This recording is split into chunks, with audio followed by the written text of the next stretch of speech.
Dengan mempelajari Sirah Nabawiyah, maka makin menambah kecintaan kepadanya. Semoga yang subscribe juga dimudahkan jalannya menuju surga. Silahkan tekan tombol like supaya postingan ini semakin tersebar. Dan tulis doa serta hajat pemirsa di kolom komentar. Semoga semakin banyak yang mengaminkan, maka semakin cepat terkabul. Nabi Sulaiman alaihi salam adalah manusia terkaya sepanjang sejarah kehidupan manusia di muka bumi. Dalam beberapa kitab suci seperti Al-Quran, Alkitab, dan Injil, Nabi Sulaiman alaihi salam dijelaskan sebagai manusia terkaya yang pernah hidup di muka bumi. Tidak ada satupun manusia yang bisa mengalahkan total kekayaannya hingga hari kiamat tiba. Para arkeolog telah menemukan situs peninggalan sejarah Islam yang mengungkap total kekayaan Nabi Sulaiman alaihi salam. Erez bin Yosef, seorang profesor sekaligus peneliti, ia menyatakan bahwa 3.000 tahun yang lalu Nabi Sulaiman alaihi salam diperkirakan memiliki kekayaan senilai 2,2 triliun US dollar. Dan apabila dikonversikan dengan nilai mata uang dolar hari ini, jika dirupiahkan, maka nilainya setara dengan 32.891.870 triliun rupiah. Profesor itu juga menjelaskan bahwa kekayaan Nabi Sulaiman alaihi salam berasal dari dua sumber, yakni istana kerajaan dan tambang tembaga. Nilai itu berkali-kali lipat lebih banyak dari total kekayaan negara Indonesia yang hanya mencapai 11.454 triliun per 30 Desember 2021. Nabi Sulaiman alaihi salam memiliki beberapa mukjizat. Di antaranya adalah dapat berbicara dengan bahasa binatang. Beliau dapat memerintah mereka untuk melakukan sesuatu. Beliau juga dapat mengendalikan besar kecilnya tekanan angin dan dapat mengatur ke arah mana angin akan berhembus. Sehingga dengan itu Nabi Sulaiman dapat memanfaatkan angin sebagai kendaraannya dan juga kendaraan tentaranya. Nabi Sulaiman juga bisa melunakkan besi dan membentuknya menjadi pakaian perang yang anti tusukan senjata tajam. Nabi Sulaiman juga memimpin para jin. Mereka tunduk dan patuh pada perintah Nabi Sulaiman alaihi salam. Tidak hanya setan, iblis laknatullah yang merupakan makhluk pembangkang dapat dibuat tunduk bertekuk lutut pada perintah-perintah Nabi Sulaiman. Nabi Sulaiman bisa melakukan teleportasi, yaitu berpindah dari suatu tempat ke tempat yang lain dalam waktu singkat. Peristiwa itu dibuktikan dengan pemindahan singgasana Ratu Balqis atas perintah Nabi Sulaiman. Nabi Sulaiman dikenal sebagai raja yang adil dan bijaksana. Nabi Sulaiman diberkahi kecerdasan yang luar biasa untuk menyatu padukan segenap kekuatan yang Allah berikan kepadanya. Ia mengelola dan membawa kerajaannya menjadi kekuatan raksasa yang tak terkalahkan di masanya dengan segenap kemampuan yang dimilikinya. Tentara Nabi Sulaiman adalah tentara terkuat di bumi tanpa ada yang menandingi. Pertanyaan mendasar yang muncul kali ini adalah dari mana sumber kekayaan dan kekuatan Nabi Sulaiman alaihi salam? Untuk mendapat jawaban dari pertanyaan itu, simak video ini sampai akhir. Sebelum itu, mari bantu channel ini terus berkembang dengan cara subscribe dan nyalakan tanda loncengnya. Berikan komentar yang positif dan berikan like serta share video ini. Bismillahirrahmanirrahim. Sungguh kami benar-benar telah menganugerahkan ilmu kepada Daud dan Sulaiman. Keduanya berkata, segala puji bagi Allah yang melebihkan kami dari kebanyakan hamba-hambanya yang mukmin. Sulaiman telah mewarisi Daud dan dia berkata, wahai manusia, kami telah diajari untuk memahami bahasa burung dan kami dianugerahi segala sesuatu. Sesungguhnya semua ini benar-benar karunia yang nyata. Quran Surat An-Naml ayat 15-16. Saudara-saudaraku yang dirahmati Allah, pada ayat di atas disebutkan bahwa Sulaiman telah mewarisi Daud. Nabi Sulaiman mewarisi Nabi Daud dalam sisi kenabian dan kekuasaan, bukan mewarisi harta, karena para nabi tidak mewariskan harta. Sebab sepeninggalan mereka, harta para nabi menjadi sedekah bagi orang-orang yang ada di sekitarnya, yaitu orang-orang fakir dan orang-orang yang membutuhkan. Dan harta para nabi tidak dikhususkan bagi kalangan keluarganya. Rasulullah Shallallahu Alaihi Wasallam bersabda, "Kami para nabi tidak mewariskan." Nabi Sulaiman mewarisi kenabian dari Nabi Daud. Ini adalah hal yang jelas. Allah telah memilihnya sebagai nabi dari Bani Israel. Begitu juga Allah telah memberinya kekuasaan kerajaan sehingga ia menjadi pemimpin Bani Israel. Barangkali sesuatu yang paling penting yang diwarisi oleh Nabi Sulaiman dari Nabi Daud adalah tradisi militer. Kemajuan militer yang dahsyat telah berpindah kepada Nabi Sulaiman. Nabi Daud sebenarnya adalah seorang pengembala kambing yang sangat miskin, tetapi seiring dengan perjalanan waktu, ia menjadi komandan pasukan tiada tanding. Nabi Daud alaihi salam mengetahui bahwa kekuatan hakiki yang mengatur alam semesta adalah kekuatan Allah. Ketika Nabi Daud mengelurkan tangannya dan memegang potongan batu, lalu beliau melemparkannya dengan ketepel ke arah Jalut, kepala Jalut retak dan ambruk menghantam tanah. Ini sebagai bentuk demonstrasi kekuatan darinya. Kehadiran Nabi Daud mengubah pasukan Bani Israel, di mana mereka sebelumnya lari jika berhadapan dengan musuh. Maka kini keberadaan mereka mulai diperhitungkan di masa hidupnya. Nabi Daud mengalami peperangan yang sangat banyak, tapi Al-Quran tidak menceritakan secara terperinci. Hal itu dikarenakan karena Al-Quran adalah kitab dakwah di jalan Allah, bukan kitab sejarah. Al-Quran hanya menceritakan di dalam Al-Quran surat Shad ayat 20, "Dan kami kuatkan kerajaannya, kerajaan Daud." Ayat tersebut berarti bahwa Nabi Daud belum terkalahkan dalam peperangan yang diikutinya. Di samping dukungan yang Allah berikan kepadanya, juga pasukan dan rakyatnya, di mana mereka adalah orang-orang yang bertauhid, menyerahkan diri kepada Allah. Allah Subhanahu wa Ta'ala mengajarkan kepada Nabi Daud hal-hal yang menjadikan pasukannya memiliki keistimewaan yang dengannya mereka dapat mengalahkan pasukan-pasukan lain, pasukan-pasukan besar yang ada di bumi pada saat itu. Allah Subhanahu wa Ta'ala berfirman dalam surat Saba ayat 10, "Dan kami telah melunakkan besi untuknya." Baju besi mungkin akan menjadi masalah dalam benak kita. Ketika orang-orang yang berperang, baju besi cukup mengganggu gerakan mereka. Kita bisa membayangkan ketika ada dua orang berperang, salah satu dapat bergerak bebas, sementara yang lainnya tidak leluasa bergerak karena tertahan dengan pakaiannya. Namun, dengan kekuasaan Allah, Nabi Daud dapat melunakkan besi dan membuat baju besi yang ringan, yang mudah untuk digunakan. Ini adalah kemajuan penting yang Allah berikan kepada Nabi Daud dan tentaranya. Kemajuan itu kemudian diajarkan, diwariskan dan dimiliki oleh Nabi Sulaiman alaihi salam. Nabi Sulaiman memiliki pasukan dahsyat yang melebihi pasukan manapun di bumi saat itu, atau bahkan mungkin saat ini. Bahkan Allah menambahkan karunia-Nya kepada Nabi Sulaiman yang disebutkan dalam Al-Quran surat An-Naml ayat 16. Dan Sulaiman telah mewarisi Daud, dan dia berkata, "Wahai manusia, kami telah diberi pengertian tentang suara burung, dan kami diberi segala sesuatu. Sesungguhnya ini benar-benar suatu karunia yang nyata."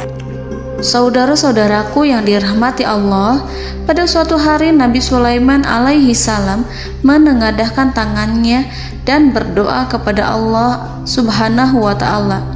Antara hati Nabi dan Allah tidak ada penghalang, tidak ada jarak, tidak ada sekatan waktu, tidak ada satupun dari para nabi yang berdoa kepada Allah kecuali doanya pasti dikabulkan.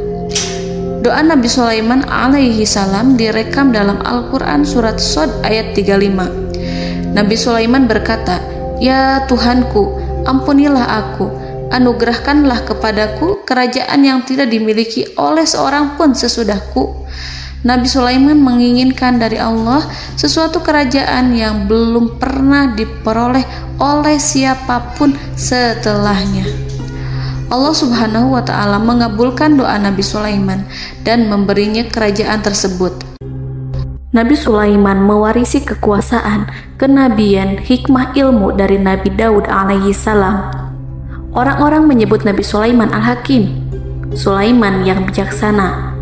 Kebijaksanaan Nabi Sulaiman tidak terbatas pada keadilannya di tengah-tengah manusia dan juga kasih sayangnya kepada mereka. Namun, kebijaksanaan Nabi Sulaiman juga berlaku di kalangan burung dan binatang lainnya. Nabi Daud juga mengenal bahasa burung, tetapi Nabi Sulaiman dapat berbicara dengan bahasa burung. Bahkan, ia dapat menggantikannya sebagai pembantunya. Ketika Nabi Daud bertasbih di gunung, burung-burung serta binatang buas ikut bertasbih bersamanya. Bahkan angin pun berhenti untuk mendengarkan tasbih itu. Sedangkan Nabi Sulaiman alaihi salam, Allah Subhanahu wa ta'ala memberinya karunia lebih dari itu, di mana binatang-binatang buas tunduk padanya, begitu juga angin dan burung. Saudara-saudaraku yang dirahmati Allah, Nabi Sulaiman alaihi salam mampu mendengarkan bisikan semut yang berbicara kepada sesama mereka. Bahkan ia mampu memerintahkan semut tersebut sehingga semut itu menjadi taat pada perintahnya. Pasukan Nabi Sulaiman memiliki kekuatan yang sangat dahsyat. Belum pernah ada di dunia ini satu pasukan pun yang memiliki kekuatan seperti itu. Kekuatan Nabi Sulaiman berasal dari beberapa kombinasi yang sangat mengagumkan, sehingga karenanya ia tidak dapat tertandingi. Kekuatan itu terdiri dari manusia, binatang-binatang, jin, dan lain sebagainya. Kita mengetahui bahwa jin adalah makhluk Allah dan manusia tidak mampu melihatnya atau menghadirkannya atau meminta pertolongan kepadanya. Sedangkan Nabi Sulaiman telah diberi Allah suatu kemampuan untuk menundukkan jin, memperkerjakan mereka sebagai tentara di tengah-tengah peperangan. Bahkan ia mampu menjadikan mereka sebagai pekerja-pekerja kasar di kerajaannya saat tidak ada peperangan. Oleh sebab itu, ketika ada pasukan lain yang mencoba melawan pasukan Nabi Sulaiman, mustahil mereka akan mendapatkan kemenangan. Bahkan pasukan Nabi Sulaiman diperkuat oleh pasukan burung. Burung di pasukan Nabi Sulaiman memerankan tugas penting, yaitu menjadi agen intelijen. Kita mengetahui bahwa peranan informasi saat peperangan adalah hal yang penting. Dari informasi tersebut, pasukan dapat mengetahui keadaan lawannya. Demikianlah peranan burung pada pasukan Sulaiman. Ia terbang di tengah-tengah musuh. Kemudian, ia kembali kepada Nabi Sulaiman untuk menyampaikan berita tentang keadaan lawannya. Di samping jin dan burung, Allah juga menundukkan angin untuk Nabi Sulaiman. Nabi Sulaiman dapat memerintahkan angin dan ia mampu untuk menaiki angin tersebut. Dalam Al-Quran surat Shad ayat 36-40, Allah Subhanahu wa ta'ala berfirman, "Kami tundukkan kepada angin yang berhembus dengan baik menurut kemana saja yang dikehendaki Sulaiman. Dan kami tundukkan pula kepadanya setan-setan, semuanya ahli bangunan dan penyelam, dan setan yang lain yang terikat dalam belenggu.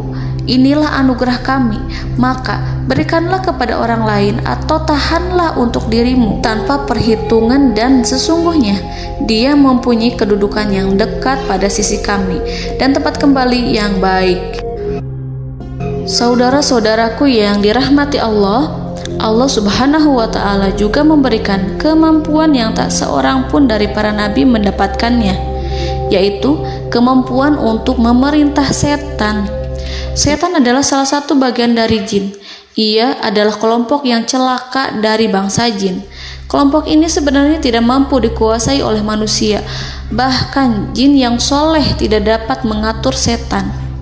Adapun Nabi Sulaiman, Allah telah memberinya kekuasaan untuk menundukkan setan dan mempekerjakannya, bahkan mengikatnya dengan rantai serta menghukumnya jika ia menentang pada perintahnya. Setan membangun untuk Sulaiman istana-istana, patung-patung dan alat-alat perang. Bahkan setan-setan itu menyelam ke dasar lautan untuk mengeluarkan permata dan yakut untuk Sulaiman. Jika di antara setan yang menentang perintahnya, maka Nabi Sulaiman alaihi salam mengikatnya dengan rantai. Ini semua menunjukkan kekayaan Nabi Sulaiman dan kekuasaannya, di mana ia mampu mengatur banyak makhluk di bumi ini. Tentu saja, kemampuan itu semua adalah atas izin dari Allah Subhanahu wa Ta'ala sebagai mukjizat darinya. Allah Subhanahu wa Ta'ala berfirman dalam Al-Quran surat Saba ayat 12, dan sebagian dari jin adalah yang bekerja di hadapannya di bawah kekuasaannya dengan izin Tuhannya, dan siapa yang menyimpang di antara mereka dari perintah kami, maka kami rasakan kepadanya azab neraka yang apinya menyala-nyala. Para jin itu membuat untuk Sulaiman apa yang dikehendakinya, dari gedung-gedung yang tinggi, patung-patung, dan piring-piring yang besarnya seperti kolam, atau periuk yang tetap berada di atas tungku. Saudara-saudaraku yang dirahmati Allah, Nabi Sulaiman yang bijaksana adalah penguasa yang tak tertandingi di muka bumi. Meskipun memperoleh nikmat-nikmat khusus yang agung itu yang Allah berikan kepada Sulaiman, beliau tetap menunjukkan dirinya sebagai manusia yang paling banyak berzikir kepada Allah dan manusia yang paling banyak bersyukur di zamannya. Saudara-saudaraku yang dirahmati Allah, sebagaimana Allah Subhanahu wa Ta'ala memberikan nikmat kepada ayahnya Nabi Daud alaihi salam, di mana ia mampu melunakkan besi, dan Allah mengajarinya bagaimana cara mencairkan besi, maka Nabi Sulaiman alaihi salam dapat memanfaatkan tembaga yang cair untuk peperangan. Dan juga di saat perdamaian, pada saat peperangan, beliau mencampur tembaga dengan besi dan menjadikannya perunggu. Mereka menggunakan senjata-senjata perunggu dalam peperangan seperti pedang, baju besi, dan juga pisau. Senjata-senjata ini adalah senjata yang paling kuat pada saat itu. Sedangkan di saat damai, tembaga digunakan untuk membuat bangunan, perhiasan, dan sebagainya.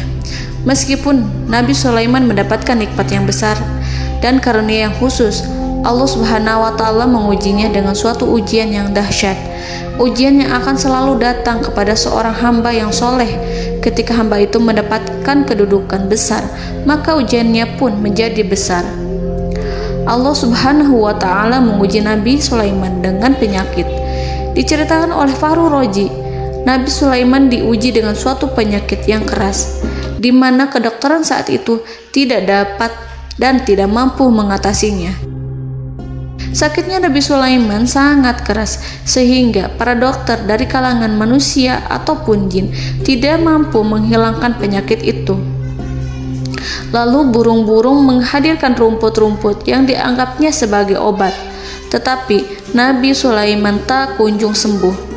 Semakin hari penyakit Nabi Sulaiman semakin menjadi-jadi, sehingga ketika Nabi Sulaiman duduk di atas kursi, ia duduk bagaikan tubuh tanpa roh.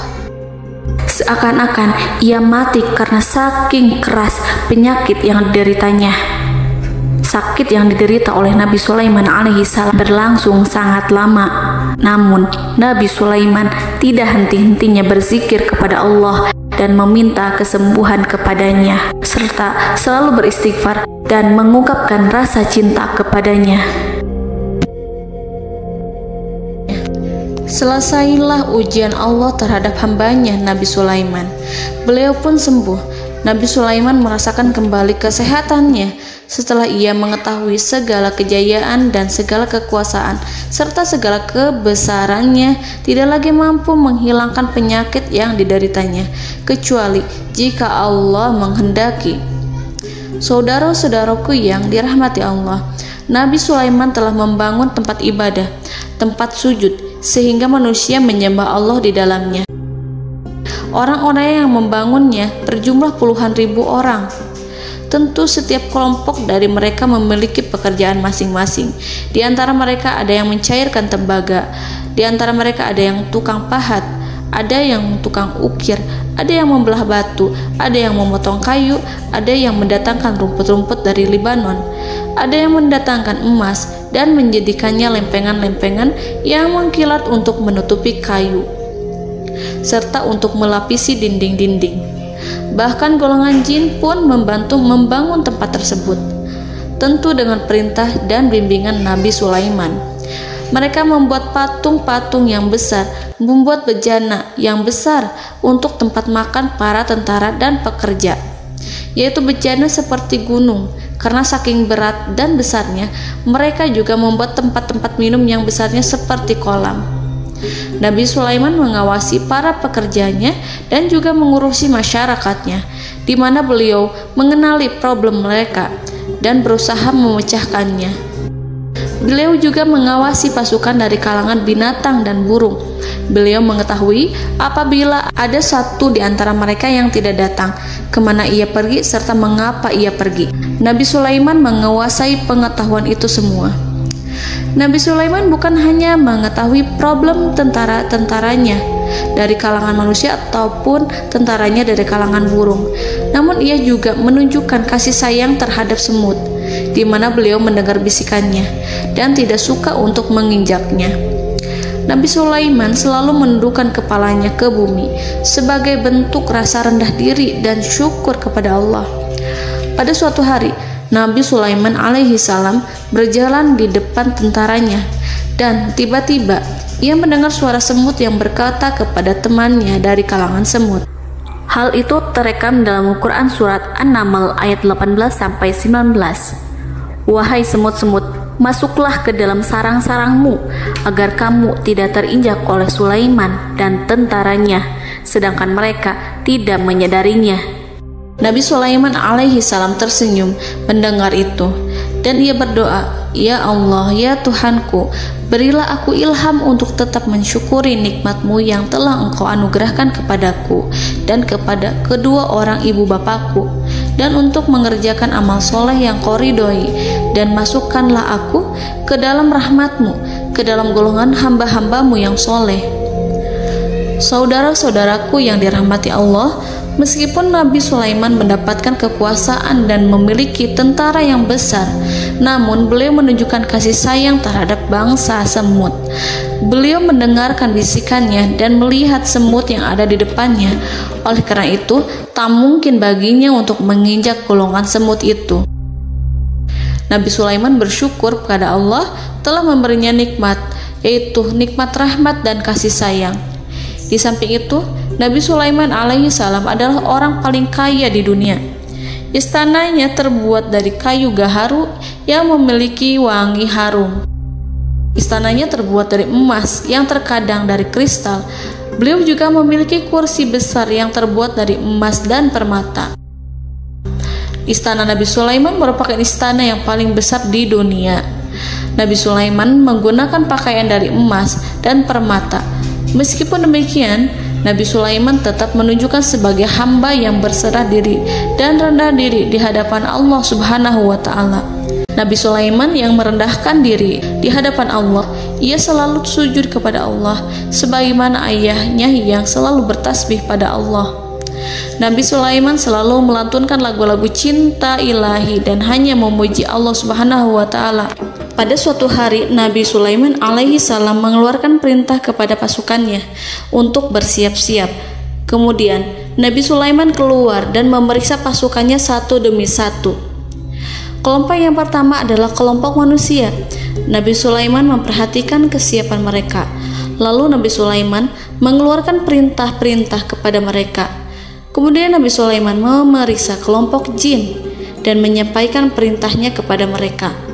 Beliau memenjarakan jin yang tampak bermalas-malasan saat bekerja. Lalu beliau memeriksa binatang dan berkata kepada mereka, apakah mereka sudah makan dengan baik? Apakah mereka tidur dengan nyenyak? Apakah ada yang mengadu pada mereka, misalkan karena penyediaan makanan yang tidak layak? Apakah ada di sana yang sakit dan lain sebagainya? Ketika Nabi Sulaiman merasa puas dengan semuanya, Nabi Sulaiman memasuki tenda tempat berkumpulnya para burung. Nabi Sulaiman alaihi salam kemudian memasuki tenda tersebut, mengamati keadaan di sekitarnya, sehingga beliau mengetahui bahwa ada satu burung yang tidak hadir, yaitu burung hudhud. Mengapa aku tidak melihat burung hudhud? Burung-burung yang lain tampak terdiam sebagai penghormatan, dan mereka mendengarkan apa yang akan dikatakan pemimpin mereka. Nabi Sulaiman mengarahkan pandangannya pada semua burung dan tidak menemukan burung hudhud di antara mereka. Tak seekor burung pun yang mengetahui keberadaannya. Burung hudhud absen pada apel wajib kali ini. Nabi Sulaiman mulai menampakkan kemarahannya.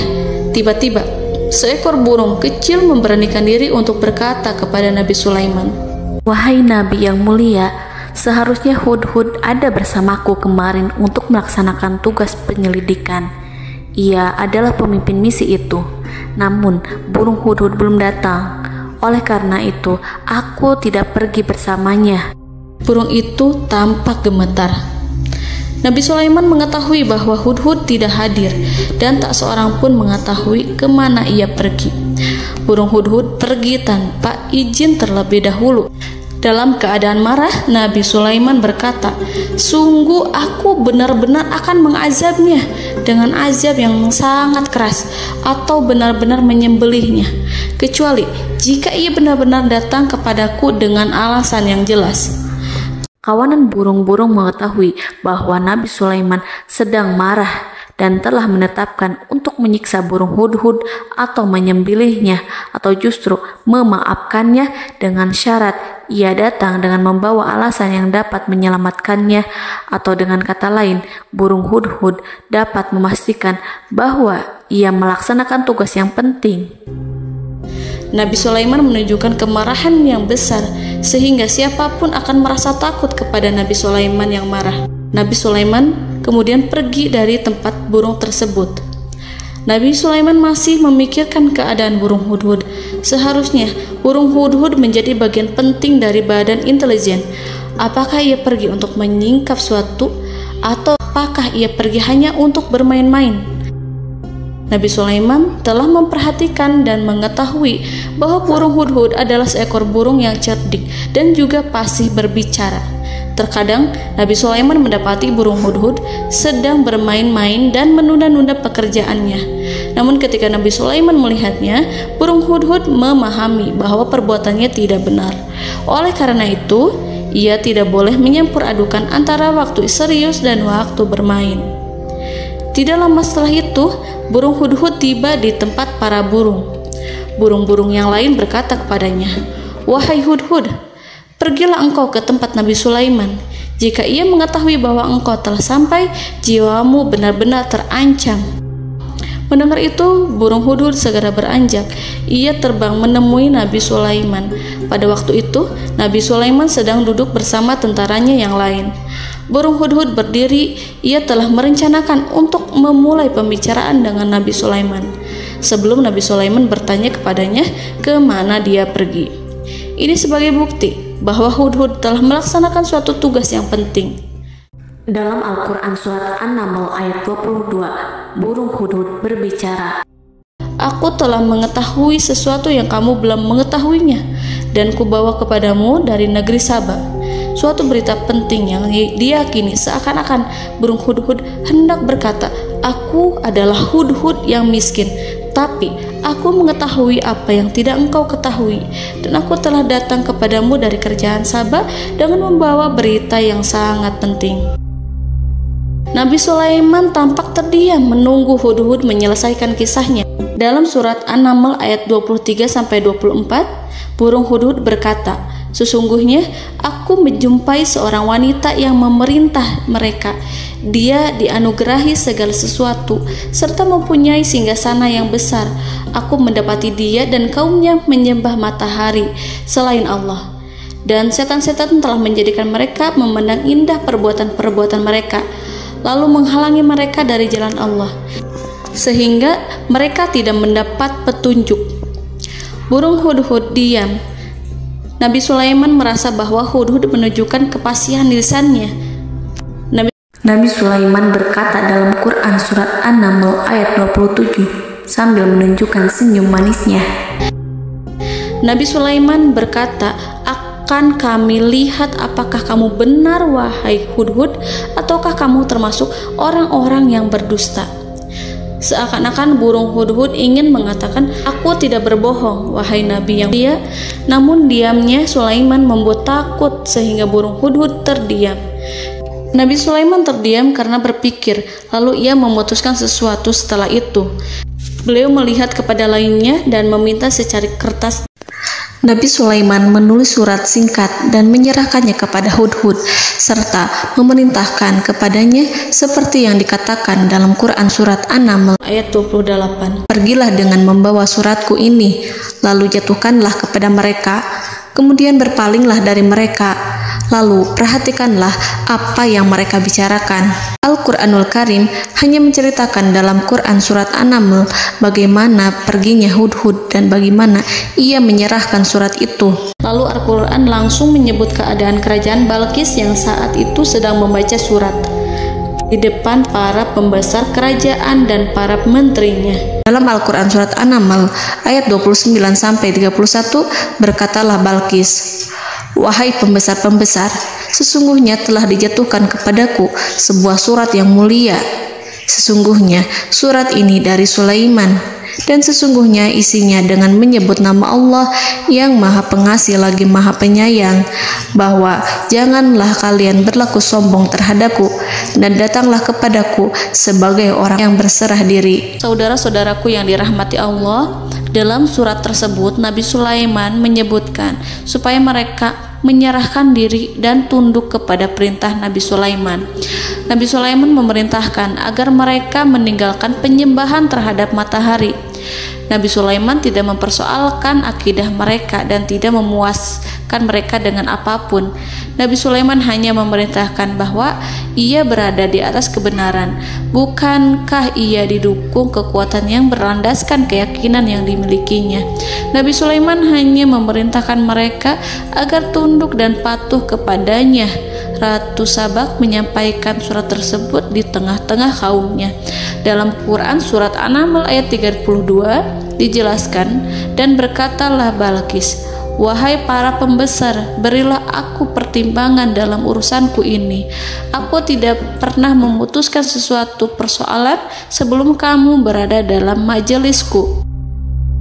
Saudara-saudaraku yang dirahmati Allah, para pembesar istana Balqis menentang surat tersebut. Isi surat itu membangkitkan kesombongan kaum Sabak, di mana mereka merasa lebih kuat.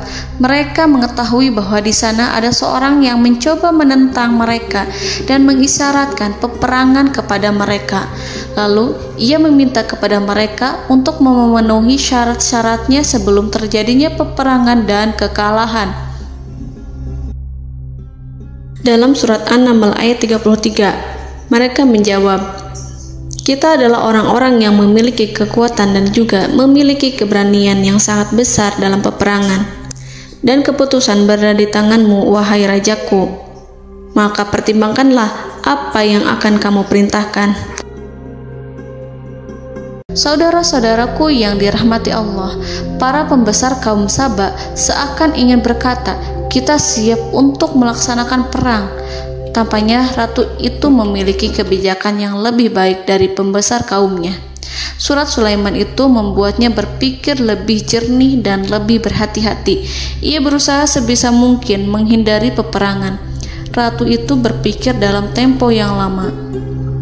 Nama Sulaiman tidak diketahuinya dan ia pun belum pernah mendengarnya. Oleh karena itu, Ratu kaum Sabak tidak mampu mengetahui dan mendeteksi seberapa besar kekuatan Nabi Sulaiman. boleh jadi Nabi Sulaiman memiliki kekuatan yang dahsyat sehingga ia mampu memerangi kekuasaannya dan mengalahkannya. Kemudian ratu memperhatikan apa yang ada di sekelilingnya. Ia melihat kemajuan masyarakatnya dan juga kekayaannya. Barangkali ia mengira bahwa Nabi Sulaiman iri terhadap kemajuan dan kekayaannya itu, sehingga Nabi Sulaiman ingin menyerangnya. Setelah mempertimbangkan isi surat Nabi Sulaiman dengan cermat, Ratu Saba memilih untuk tidak bersikap ceroboh dan bodoh. Ratu lebih suka untuk menggunakan bahasa kelembutan. Ia mengirim kepada Nabi Sulaiman suatu hadiah yang besar. Ratu mengira bahwa Nabi Sulaiman seorang yang ambisius, yang boleh jadi ia telah mendengar tentang kekayaan kerajaan Saba. Para utusan pergi dengan membawa hadiah dari Ratu Saba. Ratu berharap agar mereka dapat memasuki kerajaan Nabi Sulaiman dan akan mengetahui kondisi kerajaannya. Saat mereka pulang, Ratu ingin mendengar secara langsung dari mereka tentang bagaimana keadaan kaum Nabi Sulaiman dan pasukannya.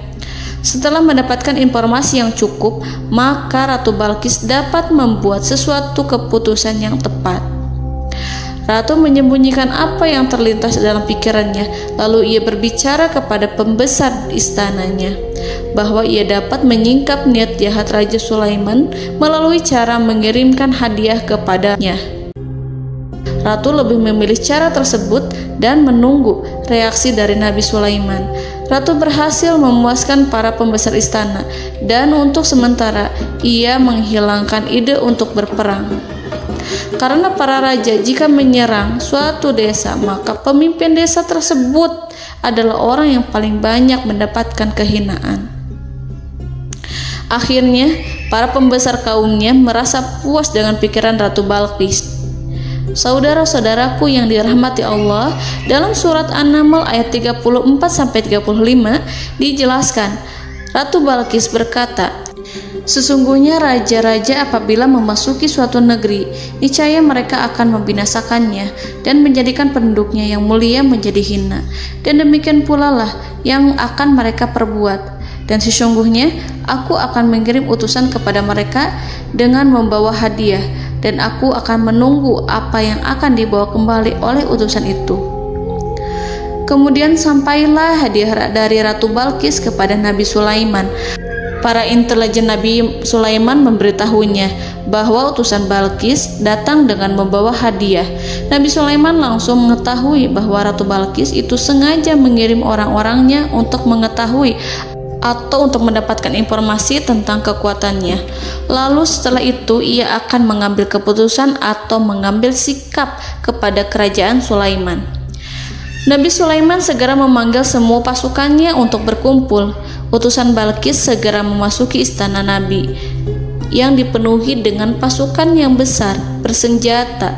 Melihat itu, utusan Ratu Balqis tercengang dan terkejut ketika mereka melihat kekayaan yang mereka bawa tidak ada apa-apanya dibandingkan dengan kerajaan Nabi Sulaiman. Hadiah mereka tampak tidak berarti. Emas yang mereka bawa tampak tidak memiliki makna saat mereka memasuki istana Nabi Sulaiman yang terbuat dari kayu-kayu pohon gaharu yang mengeluarkan bau yang harum serta dihiasi dengan emas permata. Para utusan Ratu Balqis berdiri bersama Nabi Sulaiman dan menyaksikan bagaimana Nabi Sulaiman mengendalikan pasukannya. Kemudian mereka mulai berpikir tentang kekuatan dan kualitas pasukan Nabi Sulaiman. Betapa kagetnya mereka ketika melihat di tengah-tengah pasukan itu terdapat singa, burung, dan tentara dari kalangan manusia yang mampu terbang. Mereka pun sadar bahwa mereka di hadapan pasukan yang tiada tandingannya. Selesailah demonstrasi pasukan Nabi Sulaiman. Kemudian para utusan ratu dipersilahkan maju ke tempat hidangan makanan. Para utusan itu sangat terkejut ketika melihat berbagai macam makanan dari penjuru dunia ada di depannya. Dan di antara makanan itu terdapat pula makanan yang biasa ditemukan di negeri mereka. Tetapi mereka melihat bahwa makanan itu memiliki rasa yang lebih istimewa. Selain itu, piring-piring yang ada di depan mereka terbuat dari emas dan mereka dilayani oleh laki-laki yang berhias dengan emas. Di meja makan itu terdapat burung, ikan laut, dan berbagai macam daging yang mereka tidak mampu lagi membedakan daging apa itu. Nabi Sulaiman tidak makan bersama mereka, tapi beliau makan dengan menggunakan piring yang terbuat dari kayu. Beliau memakan roti yang kering yang dicampur dengan minyak. Inilah makanan yang dipilih Nabi Sulaiman. Makan bersama mereka dalam keadaan diam, mereka merasa kehadiran Nabi Sulaiman menciptakan suatu wibawa yang luar biasa. Selesai perjamuan itu, lalu dengan sangat malu mereka menyerahkan hadiah dari Ratu Balqis kepada Nabi Sulaiman. Hadiah itu berupa emas yang bagi mereka hadiah itu sangat bernilai tinggi. Tapi di sini hadiah itu tampak kecil di hadapan kekayaan Nabi Sulaiman yang sangat mengagumkan. Nabi Sulaiman memperhatikan hadiah dari Ratu Balqis itu dan berkata dalam Quran surat An-Naml ayat 36, "Maka apa yang diberikan Allah kepadaku lebih baik daripada apa yang diberikannya kepadamu, tetapi kamu merasa bangga dengan hadiahmu." Saudara-saudaraku, Raja Sulaiman menyingkap dengan kata-katanya yang singkat itu penolakannya terhadap hadiah mereka. Ia memberitahu utusan itu bahwa ia tidak menerima hadiah tersebut. Ia tidak merasa puas dengan hadiah itu. Yang membuatnya puas hanyalah, janganlah kalian berlaku sombong terhadapku dan datanglah kepadaku sebagai orang-orang yang berserah diri. Lalu Nabi Sulaiman berkata kepada mereka dengan pelan. Hal itu diabadikan dalam Al-Quran surat An-Naml ayat 37.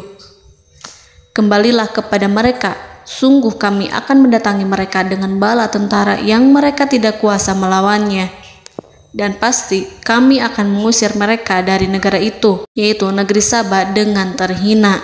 Dan mereka akan menjadi tawanan-tawanan yang hina." Saudara-saudaraku yang dirahmati Allah, Nabi Sulaiman kemudian meninggalkan para utusan ratu setelah terlebih dahulu mengancam mereka. Para utusan itu berharap agar Nabi Sulaiman mau menunggu kunjungan Ratu Balqis yang akan membawa misi perdamaian. Akhirnya, sampailah para utusan Ratu Balqis ke negeri Saba. Mereka segera menuju istana sang ratu. Mereka memberitahu bahwa negeri mereka ada di ujung tanduk. Mereka menceritakan kepada ratu tentang kekuatan Nabi Sulaiman dan tidak mungkin bagi mereka mampu melawannya. Mereka meyakinkan Ratu Balqis bahwa ia harus mengunjunginya dan melihat sendiri bagaimana kebesaran kerajaan Nabi Sulaiman. Kemudian Ratu Balqis menyiapkan dirinya untuk pergi menuju kerajaan Nabi Sulaiman. Nabi Sulaiman duduk di kursi kerajaan di tengah-tengah para pembesarnya dan para menterinya, serta para komandan pasukannya. Beliau berpikir tentang sosok Balqis. Nabi Sulaiman mengetahui bahwa Balqis menuju tempatnya. Balqis dikelilingi rasa takut. Nabi Sulaiman berpikir sejenak tentang bagaimana matahari disembah. Ia memikirkan bagaimana informasi yang diterima oleh intelijennya tentang kemajuan kerajaan Balqis dalam bidang kesenian dan ilmu pengetahuan. Nabi Sulaiman bertanya kepada dirinya sendiri, apakah kemajuan menjadi penghalang untuk mengetahui kebenaran? Apakah ratu itu senang dengan kekuatan yang dicapainya? Dan ia membayangkan bahwa kekuatannya adalah segalanya. Dengan kemajuan yang dimilikinya, Nabi Sulaiman ingin membuat kejutan agar ratu mengetahui bahwa Islam yang diyakini oleh Nabi Sulaiman adalah satu-satunya yang mampu mendatangkan kemajuan dan kekuatan yang hakiki, sehingga ia dapat membandingkan antara keyakinannya dalam menyembah matahari beserta kemajuan yang dicapainya dengan keyakinan Nabi Sulaiman beserta kemajuan yang diraihnya. Saudara-saudaraku yang dirahmati Allah, para mata-mata Nabi Sulaiman telah memberitahunya bahwa hal yang sangat disegani dan dikagumi oleh kaum Balqis adalah kerajaan Saba, yaitu singgasana Ratu Balqis. Singgasana itu terbuat dari emas dan batu delima. Singgasana tersebut dijaga oleh penjaga yang sangat disiplin, di mana mereka tidak pernah lalai sedikit pun.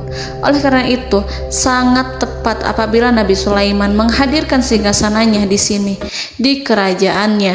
sehingga ketika ratu tiba, maka ia dapat duduk di atasnya.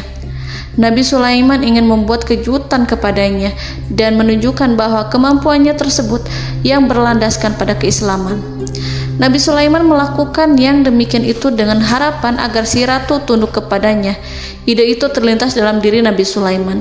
Lalu ia mengangkat kepalanya dan menoleh kepada anak buahnya. Hal itu diabadikan dalam Quran Surat An-Naml ayat 38. Wahai para pembesar, siapakah di antara kamu sekalian yang sanggup membawa singgasananya kepadaku sebelum mereka datang kepadaku sebagai orang-orang yang berserah diri? Saudara-saudaraku, perhatikanlah ungkapan pikiran Nabi Sulaiman tersebut. Semua pemikirannya berkisar tentang keislaman para penyembah matahari, tentang bagaimana beliau dapat memberikan petunjuk kepada mereka di jalan Allah. Yang pertama menjawab pertanyaan Nabi Sulaiman adalah jin Ifrit. Dalam Quran Surat An-Naml ayat 39, berkatalah Ifrit yang cerdik dari golongan jin, "Aku akan datang kepadamu dengan membawa singgasana itu sebelum kamu berdiri dari tempat dudukmu. Sesungguhnya aku benar-benar kuat untuk membawanya, lagi dapat dipercaya." Nabi Sulaiman berdiri dari tempat duduknya. Setelah 1 jam atau 2 jam, jin itu berjanji kepadanya untuk menghadirkan singgasana Balkis. Sebelum itu, istana Nabi Sulaiman di Palestina, sedangkan istana Balkis terletak di Yaman. Antara singgasana tersebut dengan singgasana Nabi Sulaiman berjarak lebih dari ribuan mil. Barangkali pesawat yang cepat sekalipun yang kita kenal hari ini tidak akan mampu membawa dan mendatangkan istana itu dalam waktu 1 jam. Tetapi masalahnya di sini, berhubung dengan kekuatan jin yang serba misterius, Nabi Sulaiman tidak mengomentari sedikit pun terhadap apa yang dikatakan oleh Ifrit. Nabi Sulaiman tampak menunggu tanggapan lain yang mampu menghadirkan singgasana Balkis yang lebih cepat dari jin Ifrit. Nabi Sulaiman menoleh kepada seorang yang di sana, yang duduk di atas naungan.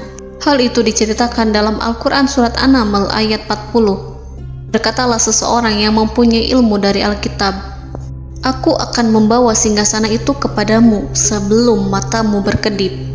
Maka tatkala Sulaiman melihat singgasana itu terletak di hadapannya, ia pun berkata, "Ini termasuk karunia Tuhanku untuk menguji aku. Apakah aku akan bersyukur atau mengingkari nikmatnya? Dan barang siapa yang bersyukur, maka sesungguhnya dia bersyukur untuk kebaikan dirinya sendiri. Dan barang siapa yang ingkar, maka sesungguhnya Tuhanku maha kaya lagi maha mulia." Saudara-saudaraku, belum lama seseorang yang mempunyai ilmu dari Alkitab menyatakan kalimatnya, sehingga singgasana itu tiba-tiba ada di depan Nabi Sulaiman, yang mampu menghadirkan singgasana itu lebih cepat dari kedipan mata. Al-Quranul Karim tidak menyingkap kepribadian seseorang yang menghadirkan singgasana itu.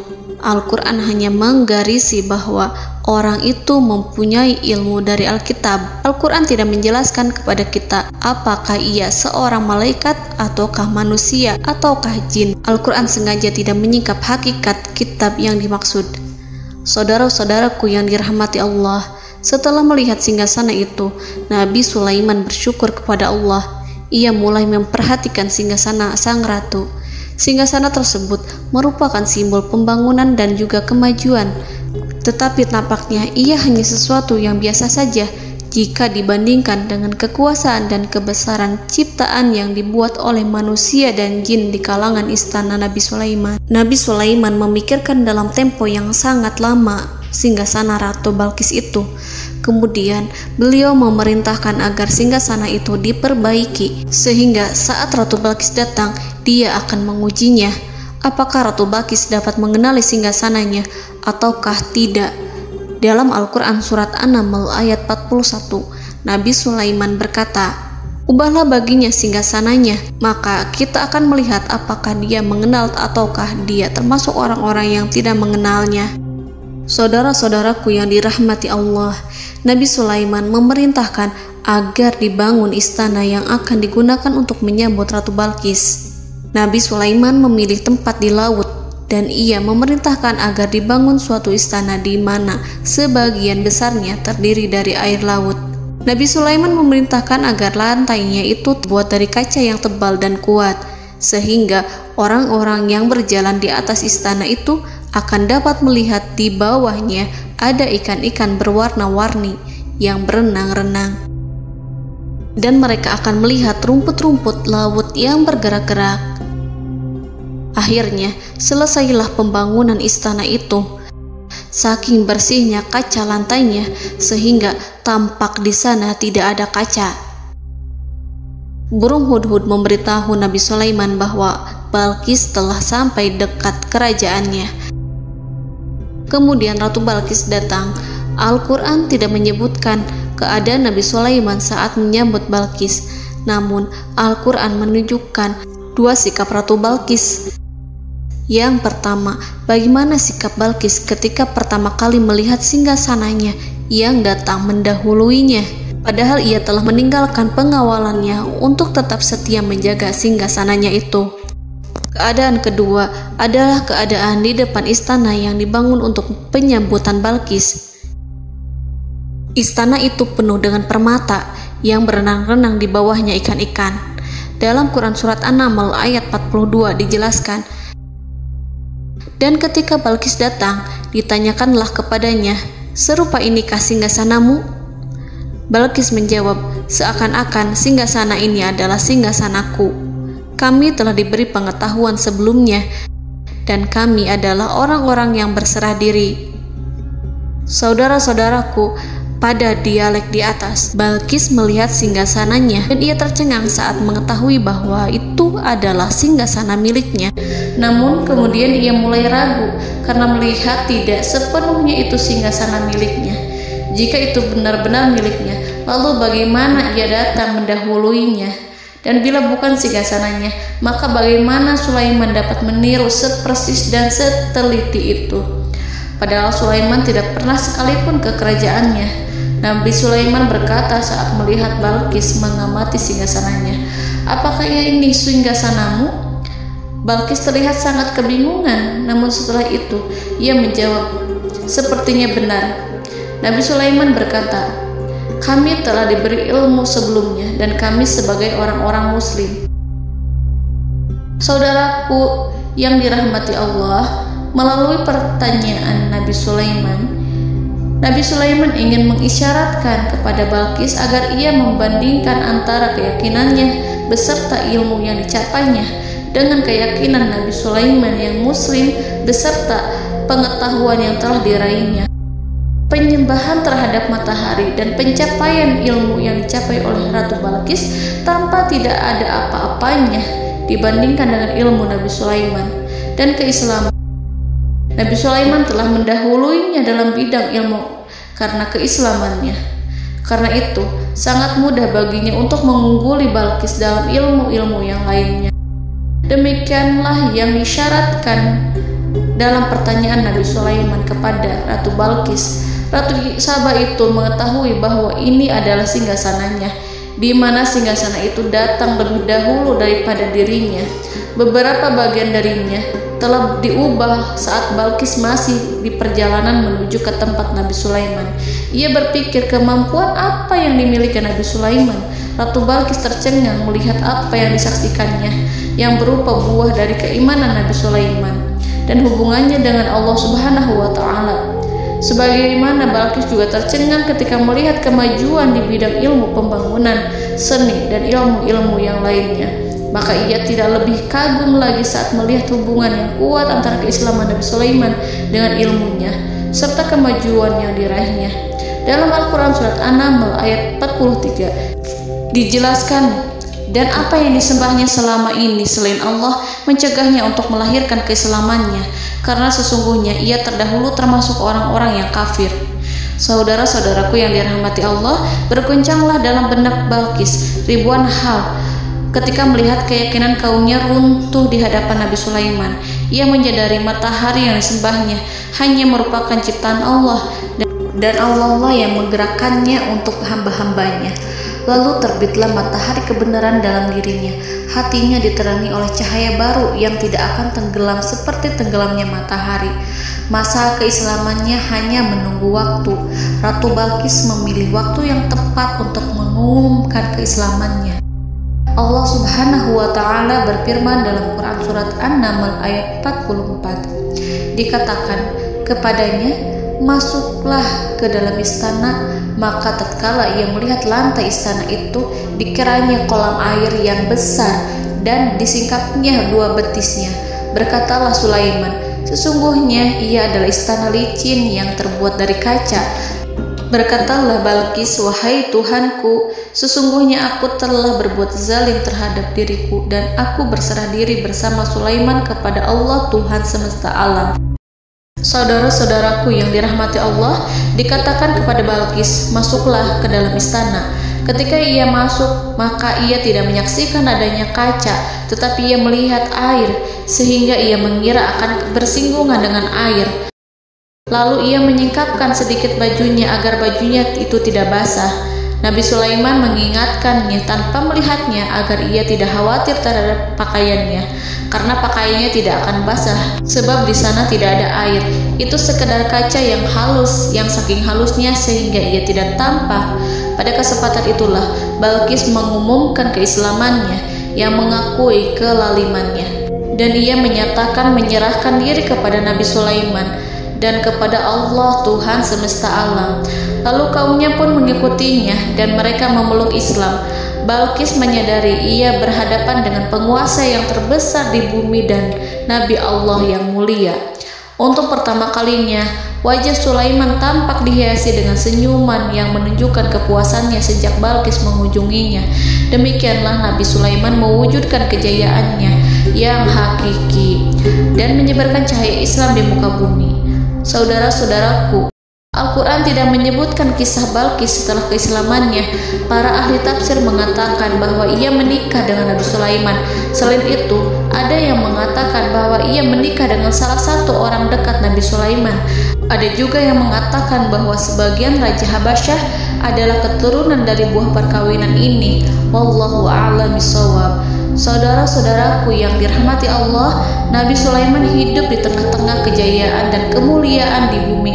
Kemudian Allah menetapkan kematian untuknya, sebagaimana kehidupan Sulaiman berada di puncak kemuliaan dan kejayaan yang penuh dengan keajaiban yang luar biasa, maka kematiannya pun merupakan tanda-tanda kebesaran Allah yang penuh dengan keajaiban.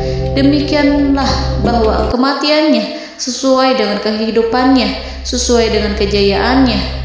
Allah berfirman tentang kematian Sulaiman di dalam Al-Quran Surat Saba ayat 14. Maka tatkala kami telah menetapkan kematian Nabi Sulaiman, tidak ada yang menunjukkan kepada mereka kematiannya itu kecuali rayap yang memakan tongkatnya. Maka tatkala ia telah tersungkur, tahulah jin bahwa kalau sekiranya mereka mengetahui yang gaib, tentulah mereka tidak akan tetap dalam siksa yang menghinakan. Saudara-saudaraku, kemampuan Nabi Sulaiman untuk menundukkan jin dan mempekerjakan mereka serta hubungan mereka dengan semua itu menimbulkan fitnah di tengah-tengah manusia dalam hal tertentu. Kematian Nabi Sulaiman merupakan batasan jawaban terhadap fitnah ini. Kami tidak mengetahui siapa yang mengklaim bahwa jin mengetahui hal yang gaib.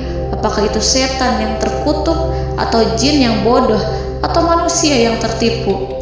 Kami tidak mengetahui siapa yang bertanggung jawab terhadap tersebarnya isu yang keliru ini. Yang kita ketahui adalah bahwa hal tersebut adalah mempengaruhi sebagian manusia dan jin. Barangkali manusia berkata kepada diri mereka, selama jin melakukan perbuatan yang luar biasa ini, maka apa gerangan yang menjadikan mereka tidak mengetahui hal yang gaib itu? Manusia itu lupa bahwa kunci kegaiban berada di tangan Allah. Masalah ilmu gaib tidak akan mampu dikuasai oleh jin dan manusia.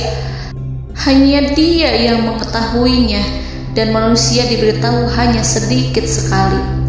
Saudara-saudaraku yang dirahmati Allah, seakan-akan Allah telah merencanakan bahwa kematian Sulaiman bertujuan untuk menghancurkan pemikiran itu, yaitu pemikiran bahwa jin mengetahui hal-hal yang gaib.